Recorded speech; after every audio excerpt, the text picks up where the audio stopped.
reporter de manifestation devant le CPS de Molenbeek ce matin. Les travailleurs dénoncent leurs mauvaises conditions de travail. On le dénonce depuis des années. En première ligne, il y a les assistants sociaux qui traitent les dossiers des bénéficiaires. C'est le cas de Janice. À cause du manque de personnel, elle voit les retards s'accumuler. On a énormément de dossiers qui ont 3-4 mois de retard, des personnes qui se retrouvent sans argent. On n'a plus le temps de faire un dossier de qualité, c'est aller le plus vite. Il y a plein d'erreurs qui se font. Trop de dossiers à traiter et pas assez de personnel. La plainte n'est pas récente, mais selon ce syndicaliste, la situation s'est empirée ces derniers mois. Les pensionnés ne sont pas remplacés.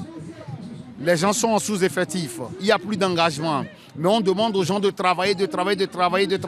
Résultat, les travailleurs nous le disent, ils voient autour d'eux leurs collègues craquer. Il y a pas mal de gens aussi en maladie, même en burn-out. Des collègues qui sont dépassés, qui sont fatigués, qui n'y arrivent plus, qui en quelque sorte doivent se mettre malades pour pouvoir se reposer. Dans ce contexte compliqué, les syndicats craignent particulièrement une des mesures sur la table des négociations de l'Arizona, la fin du chômage après 2 ans.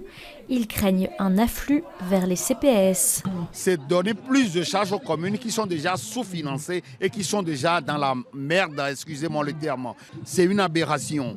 Une situation qui ne concerne pas que Molenbeek. Des actions similaires se dérouleront dans les prochaines semaines au CPS de Bruxelles et de Schaerbeek.